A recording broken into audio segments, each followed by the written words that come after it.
Hi you guys, this is Rachel Kirkland here, the Modern Shaman, and thanks for being with me for another YouTube video this week.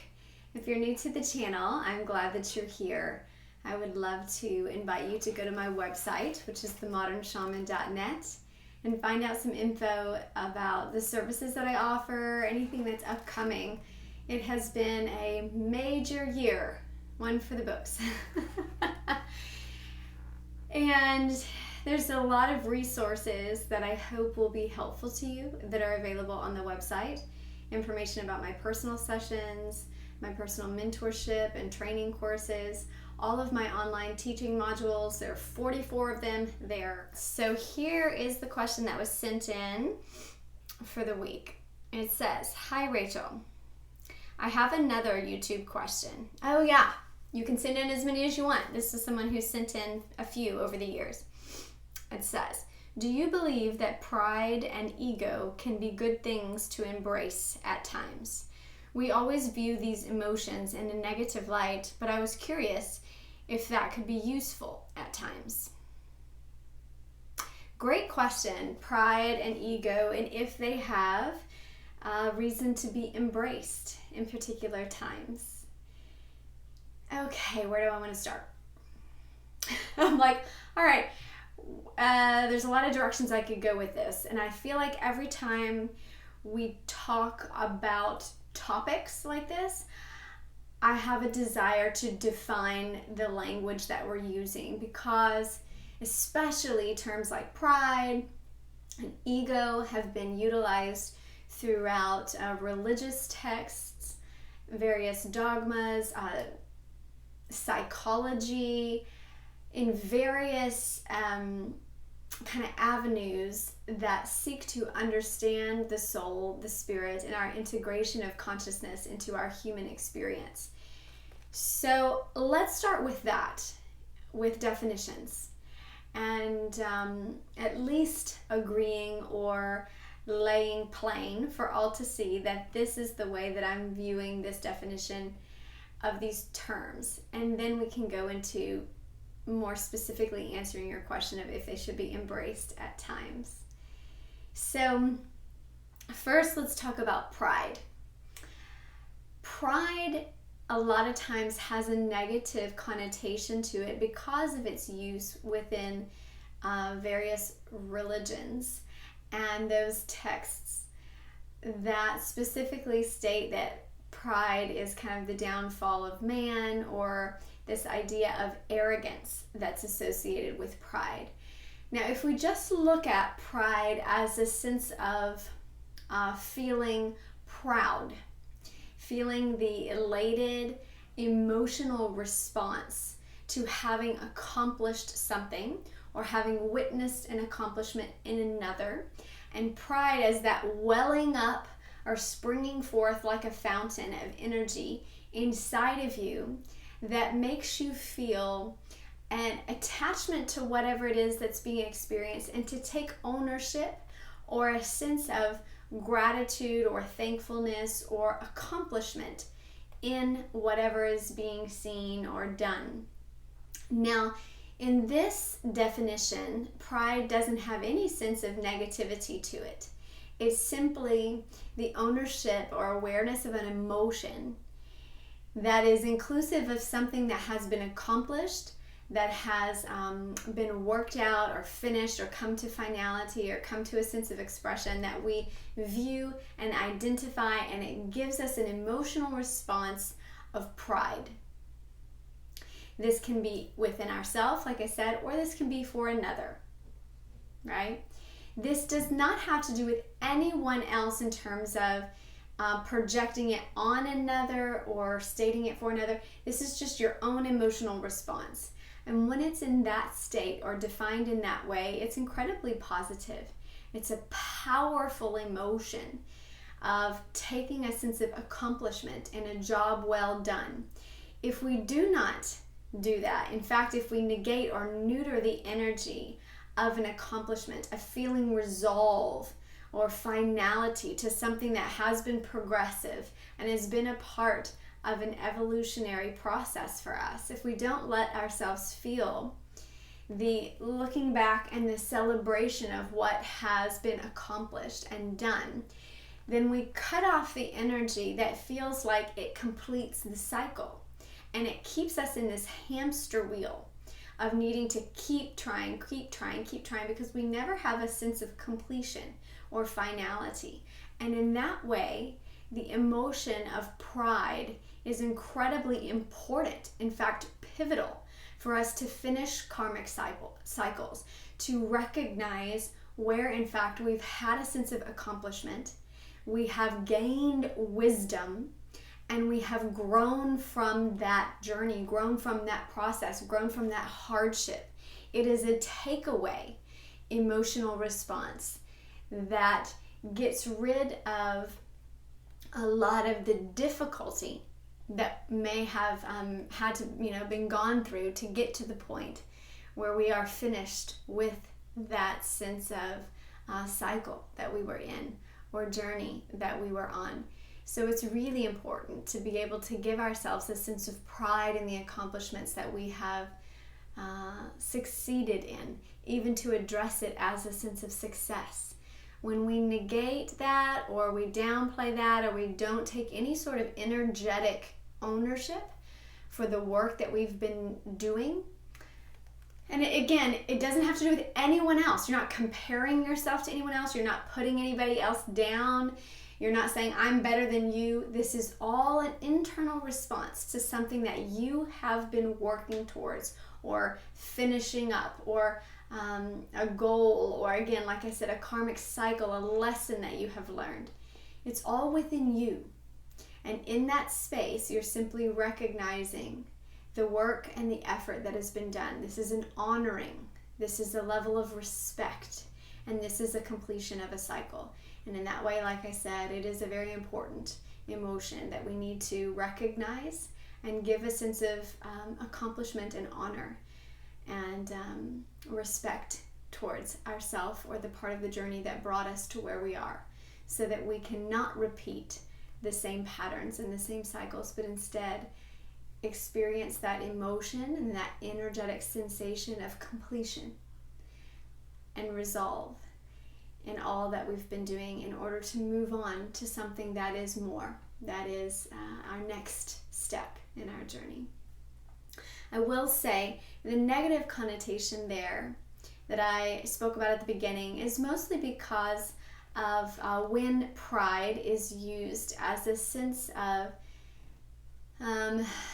judgment on another, when it's projected outwards, when it's done in a space of arrogance, when it is blind to other people, when it is used for oppression, when it is used for segregation, and when it is used in a negative way. Inherently, the energy and the sensation and the emotional response of pride is not a negative thing. It's what we do with it that has the potential for either something that could be detrimental to others and to ourselves, whether it's, again, in a space of arrogance, or in a space of oppression or judgment on others, or whether it's in a space of respect and honor. It's what we do with that emotional response that counts. Okay, now let's talk about ego. Ego's a big one. Let's see, how do I want to define ego? So if we go, let's first go to Freud, right? So Freud, the psychologist, had the id, the ego, and the superego, if you're familiar with Freudian psychology. And the id was that primal sense of the self, right? When you're born with the id. It's very instinctual. It's also psychic as well, but it's just like what you're born with. It's very primal based and instinctual, like I said. Now the ego, from the Freudian perspective, is born from, or develops out of, or comes from that id, that original kind of point of the self, where we begin to realize that not all of our primal expressions are appropriate in our everyday life. And so it becomes like the personality component, our interface with the world, our name, our personality. the role that we play and inhabit and live out. Then superego comes in when he talks about like morality and structures and beliefs and things that we put upon the ego, or that change the sense of ego because of higher morals and ethics and things like this. So from the Freudian perspective, ego is pretty much a sense of personality and identity, right? If we look at jungian psychology, it's very similar.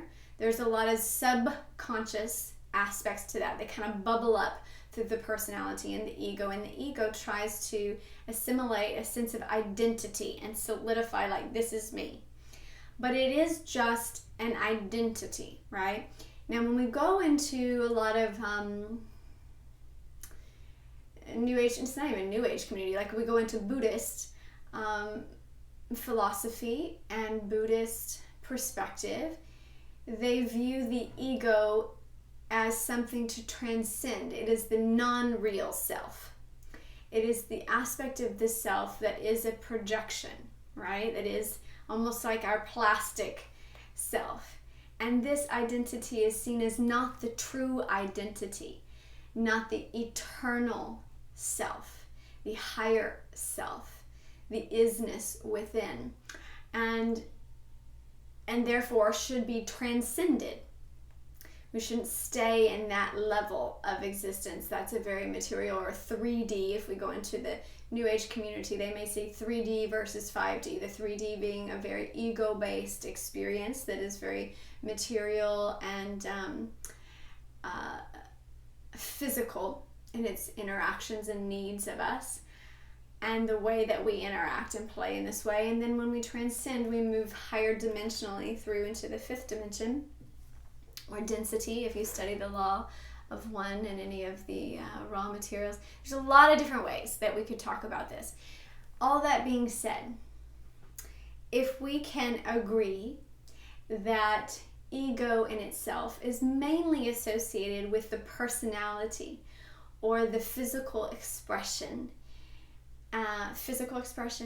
and the emotional, psychological expression that's temporal, that's here, that is your name in this lifetime, your body in this lifetime, your roles that you play in this lifetime. If we choose to understand it in that way, it can be seen just as pride, as something that's either useful, like you asked, could this be something to embrace? Absolutely. Absolutely. Your ego has a powerful use. It is not irrelevant. It is highly relevant. In fact, it is honored by the spiritual communities, by non-physical, by the angels themselves and the celestial world and the non-physical realms that look to us and that honor us and celebrate our human experience, our very ego-based experience. And yet in this experience, so much of our evolutionary process as souls is to evolve beyond the human experience by embracing and living through it. This is the multidimensional understanding of the body, right? And you've probably heard me talk many, many times about multidimensional living. This is also what I teach in the courses. It's so important to remember, and oftentimes this is negated or kind of talked over in the New Age community, as if when we go through dimensional experiences, we bypass and forget all about it. Like the 3D, we're going way beyond, and I don't want to hear anything about it. But that's not the way that dimensions work. They are inclusive of one another. They build upon one another. They don't just disappear. In fact, they need the one to develop the other. And so they are embodied, embraced, and exemplified through. And so we move up in our experience of the ego by fully embracing and living out the personality that we came here to be in its highest vibrational potential.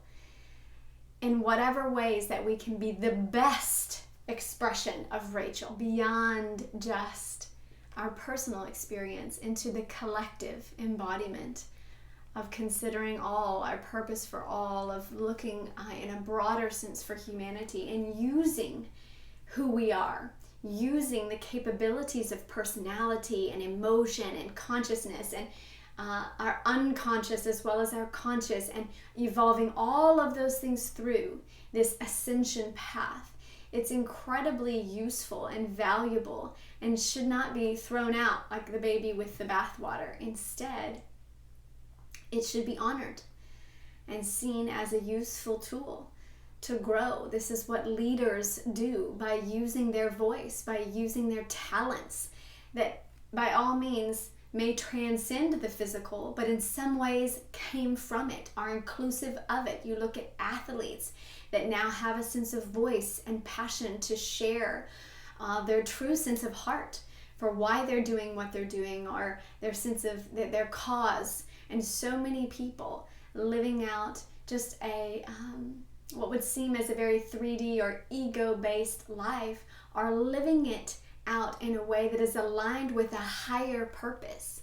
This is the transcending or the multi-dimensional evolutionary journey where we build upon not just the 3D but move beyond into the 4D and the 5D and these dimensional aspects that grow from within and go without, as above so below. And we begin to mirror the experience of the heavens and the non-physical through our personal physical and non-physical embodiments. I send you guys all love and joy on your journey, and I will be back with you here next week for another video. Bye guys.